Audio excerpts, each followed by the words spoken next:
जोनोम जानाय, जुलि जानाय, थैनाय आरो गाबनाय मिनिनाय, दुखु आरो सुखु, बारनाय थख्रबनाय, नेवसिनाय आरो गोरोबनाय, बेफोर गासै जागोन जाथायफोरखौ इसोरा जों साफ्रोमखौबो बिमानि गोरबोनिफ्राय सारि जानायनि सिगांनो लिरनानै दोनखादों। गोथार बाइबेलनि उपदेशगिरि 3 बालाब 1:4निफ्राय जों बे बोसोनखौ मोननो हायो। जोंनि आलफन्जा बर' नार्जारियाबो बे सुंद' जिउनि लामायाव थि खानाय समनि बिदिन्थाजों सुखु दुखुनि मोन्दांथिजों अबथिरा 10 बोसोर बैसोआवनो बे बोहैथि मायथाइनि थांनाय 4 एप्रिलाव बे बुहुमनिफ्राय बयखौबो मेगनाव मोदै बोहै होनानै आरो जोनोमगिरि बिमा बिफाखौ गोरबो मैखुनाव फोरमायस' हायै सानस' हायै दुखु होनानै अरायनि थाखाय बिदाय लालाङो। जाय अराय समनि थाखाय आरो बियो फैफिनलिया। गोबाव थुंग्रिजों सुखावनाय बायदि मेगनाव मोदै खुगायाव खुदै गहोनानै अन्थाव बाथाव सासेल' फिसा आलफन्जा बर' नार्जारिया बे समायना बुहुमखौ नागारलांबाय। मिजिं दंमोन, थांखि दंमोन, बेफोर गासैबो सिमां बादि गोमोरलांजोबबाय। मानोना मानसिनि जिउआव इयुनाव मा जागोन रावबो सानस' हाया, रावबो मोनदांस' हाया। आलफन्जायाबो बिमा बिफानि अननायजों माब्लाबा रंजानाय, माब्लाबा गाबनाय, माब्लाबा जंखायनाय, मिनिनाय आरो गावनि लोगोफोरजों खारनाय बारनाय, मोसानाय, मेथाइ खननाय, फरायसालियाव फरायनाय, थांलाय फैलाय आरो गोबां इसोरनियाव भरसा थिनानै गोथार थांखि, गोथार मिजिं रनसायदोंमोन। बेफोर गासैखौबो नागारनानै दिनै जोंजों लोगोसे गैलिया। जोनोम आरो उन्दै सम। दानि बिटिआरनि उदालगुरि जिल्लानि उदालगुरि टाउननि साखाथियाव सेक्रेड हार्ट मिसननि खाथियाव सुदेमपुरि गामियाव दैमालु बर' नार्जारी आरो ज्योति बर' नार्जारीनि नखराव आलफन्जा बर' नार्जारिया 2012 मायथाइनि 2 फेब्रुआरियाव जोनोम जायो। रुंसारि आलफन्जानि जोनोमगिरि बिफा दैमालु बर' नार्जारीनि जोनोम जायगाया क'क्राझार जिल्लानि बनगाव खाग्राबारि। बेबायदिनो इसोरनि होखानाय बादि सानसे टंला पारिसनि सिङाव थानाय मेरबांसुबा गामिनि रुंसारि बेन्जामिन नार्जारी आरो मिसेस मेरि नार्जारीनि जोबथा फिसाजो ज्योति नार्जारीजों 2005 मायथाइनि 19 मेयाव गोबां फादार जन मुनासिरानि आखाइजों गोथार हाबा साक्रामेन्ट मोनो। हाबानि उनाव मोजां नखर एबा मारियाम जसेफनि बादि गोथार नखर दानो साननाया बयनियावबो मिजिं दं। दैमालु आरो ज्योति बिसोर सानैबो हाबानि उनाव गथ' गथाय जोनोम होनानै फेदेरनाय फोलावै मोजां नखर दानो थाखाय सिमां नुदोंमोन। नाथाय हाबानि 7 बोसोर उनावबो बिसोर गथ' गथायनि मोखां नुवाखैमोन। अब्लाबो बिसोर इसोरनियाव फोथायनानै आसा आरो मिजिं थिनानै बिबाय थादोंमोन। सानसे ज्योति बर' नार्जारिया गथ' मोननायनि मिजिंथिखौ लानानै गोथार बाइबेल बेखेवदोंमोन आरो बै बेखेवनायाव गोथार लुकासनि 2 बालाबनि 22 सिरिनिफ्राय 24 सिरिखौ मोनो। जिसुखौ मन्दिराव लांनाय आरो मसेनि आयेन बायदि मावनो गोनां फोथारनाय दिनफ्रा जेब्ला जाफुंगोन बिमानि फिसाफोरखौ खेवनाय हौवासा गथ' साफ्रोमबो फोरबोनि थाखाय गोथार होनजागोन होननानै फोरबोनि आयेनाव लिरनाय दं। अब्ला बिसोरबो बिखौ फोरबोनि सिङाव दिन्थिनो थाखाय आरो फोरबोनि आयेनाव लिरजानाय बायदि दाउथु जरासे नङाब्ला फारौ फिसा मानै बोलि बावनो थाखाय बेखौ जेरुसालेमाव बावनो लांबाय। बे बाइबेलनि बेवनायजों दैमालु आरो ज्योतिनि जिउआव हमदांनो हाबाय इसोरा जोंनो सासे गथ' हरसिगोन। बेबायदिनो 2011 मायथाइनि एप्रिल दाननि 23 खालाराव ज्योतिनि गोरबोआव गर्भवती जायो आरो सम जानाय लोगो लोगो 9 दान 9 साननि उनाव 2012 मायथाइनि 2 फेब्रुआरि दानाव तेजपुरनि सुकादा नार्सिं हमाव मोनानि 9 बाजियाव जोनोम मोनो आलफन्जा बर' नार्जारिया। बे आलफन्जा बर' नार्जारिया गोरलैयावनो गब्ल'नायमोन, बेनिखायनो बिनि अजना 3.5 केजिमोन। मानोना जोनोम जानायनि उनावनो खोनानाय लोगो लोगो फादार जेभियार नार्जारिया सुकादा हस्पिटालाव फैयो आरो गोरलै गथ'खौ बोर होफैयो। जागायजेननायनिफ्राय गोथार बाइबेला जोंनो मिथिहोयो आदम हेवानि पाप मावनायनि फिरिनिफ्राय जों साफ्रोमबो पापी अरिजिन पाप एबा गुदि पाप जों साफ्रोमबो बिमानि गोरबोनिफ्रायनो पापजों सारि जानायखाय बे गुदि पापखौ सुस्रांनो थाखाय जिसुआ जोनोम जादों आरो क्रुसाव गावखौ मेन्दा महरै गुलि बावदों जायानो बिनिया बाप्तिस्मा लायो बियो बै गुदि पापनिफ्राय सफ्ट जायो गुदि पाप गैयामोनब्ला बाप्तिस्मा होननाय सोदोब एबा रावाबो फैनाय नङामोन मानोना जों उन्दै गिदिर साफ्रोमबो पापी बिफोर 50 नम्बर बाबाल नायदो आङो अधोरोमजों जोनोम जाबाय आरो पापजों आङो आंनि गोरबोआव सोमजिबाय बेनिखायनो बाइबेलनि बोसोन बायदि आल्फन्जाखौ जोनोमनि अखाफोर दानसेनि उनाव 2012 मायथाइनि 10 मार्चआव अदालगुरि सेक्रेड हार्ट पारिसआव फादार देबेन कसारिनि आखाइजों बाप्तिस्मा साक्रामेन्टखौ होनाय जायो आरो धोरोम बिमा महरै हिमानि नार्जारीखौ थिसननाय जायो सोलोंथाइ बैसोजों लोगोसे सोलोंथाइ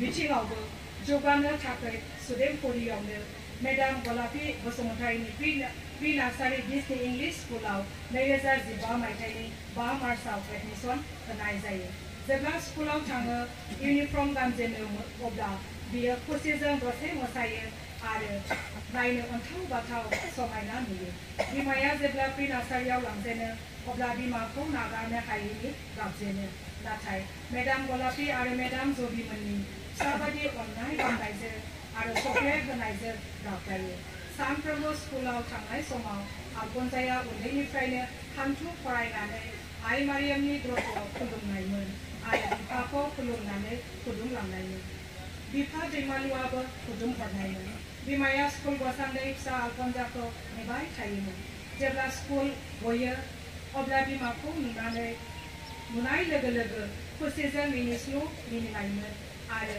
मामा होननानै थाब बानजायोमोन सोरबाफोर नोंनि स्कुलनि नामा मा नाम होनब्ला आनै गलापी स्कुल होननानै फिनोमोन नोंगौ नोंखौ मेडाम मोना माबादि अनो होननानै सोंब्ला मेडामा माबादि अनो बामो चकलेट होयो होननानै आल्फन्जाया फिनोमोन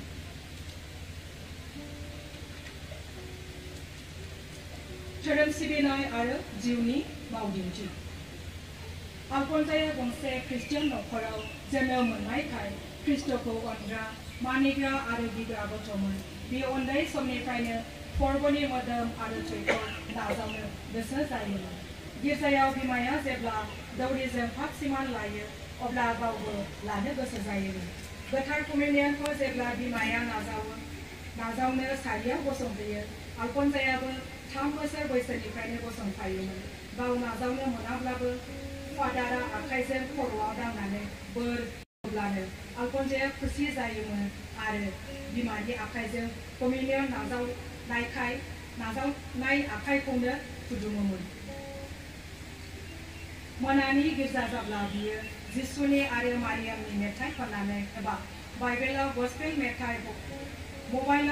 मेथाइ हगारनानै मोसानायजों इसोरखौ बाख्नायोमोन अखाफोर दानफ्रोमबो 13 अक्ट'आव प्रग्रामनि सिगां गस्पेल मेथाइजों मोसानायजों अपेनिं खालामग्रामोन धोरोमनि सभाफोराव बियो गावनि लोगोफोरजों मोजां मोसानायजों इसोरखौ बाख्नायोमोन हलि इउकेरिस्टिक आरो आइ मारियामनि प्रसेसनफोराव बियो उन्दैनिफ्रायनो आर्टफोर जानो मोजां मोनोमोन Udalguri पारिसआव Khetri director father Thomas स्विटिक लाफैदोंमोन आरो एक्शन खालामनायजों सोरगो होननानै मेथाइ फोरोंलांदोंमोन बेनिखायनो आल्फन्जाया गारिफ्राव जारकिं जाब्ला एबा सौथुब्ला सोरगो बुङोमोन 2021 मायथाइनि अक्ट'बर दाननि फुजा बन्द'आव राङापारा रिट्रिट सेन्टाराव गावनि देरसिन सिख्लाफोरजों रिट्रिटआव बाहागो लाहोयो आरो बियो बुङो फादारा सोंब्ला आंखौबो कलेजाव फरायो होनना खोन्था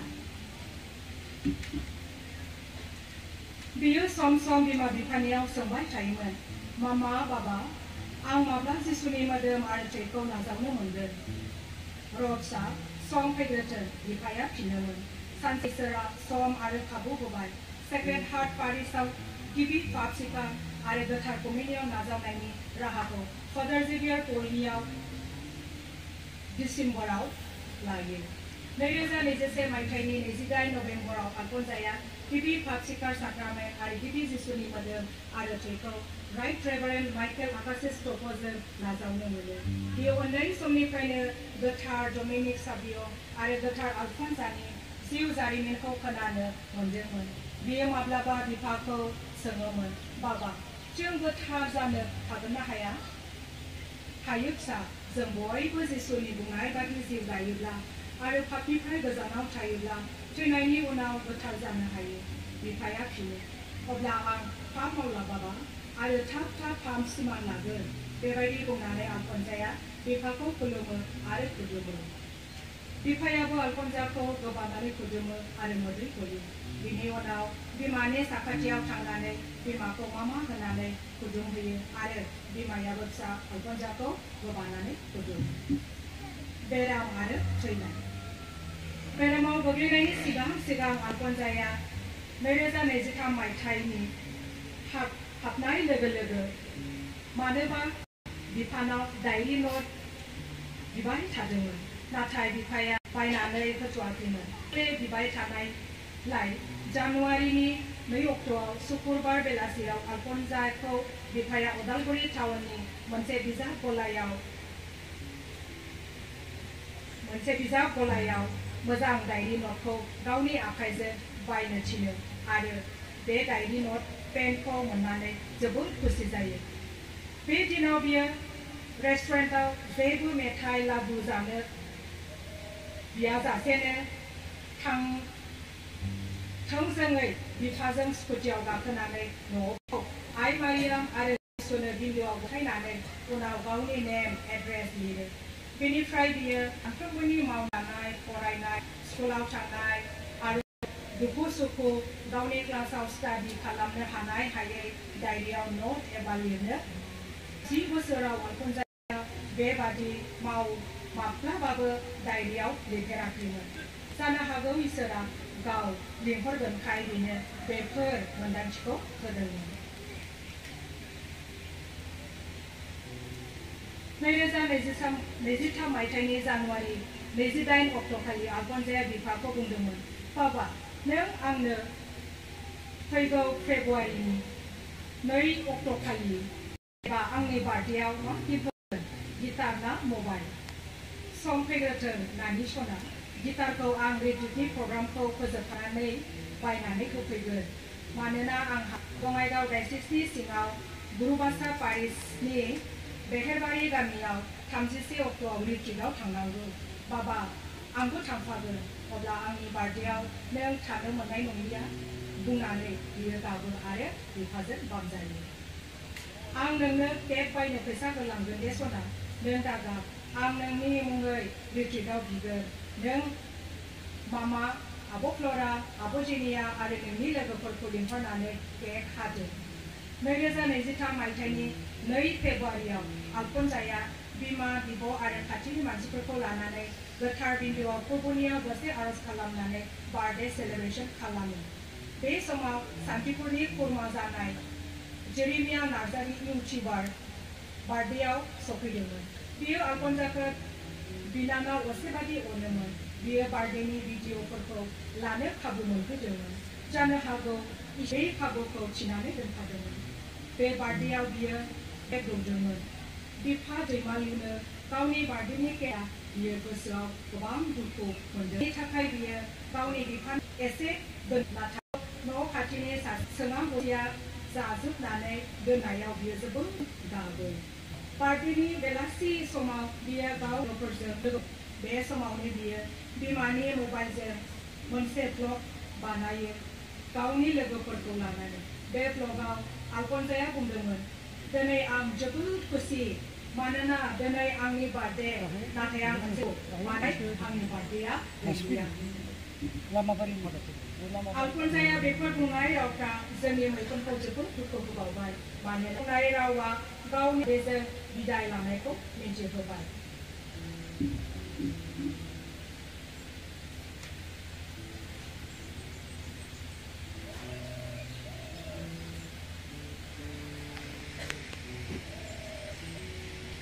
बार्थडेनि उननिफ्राय Alphonsaया एफा एनै गगा मोननानै गुजुनाय जाजेनो। बिफा दैमालुआ आरो फार्मासिनि रुपै दालि जानानै ब्लाड टेस्ट खालामजानाय जायो। बेराम मोननाय जायाखैमोन। लोमजानाय पेरासिटामल हरनाय जायो। मेडिसिन जाब्लाबो गगा मोननाय गुजुनाया खम जायैलाय आयुर्वेदिक डक्टर mwdwi सरेनाव बिथाङाबो मुलिखौ एसे चेन्ज खालाम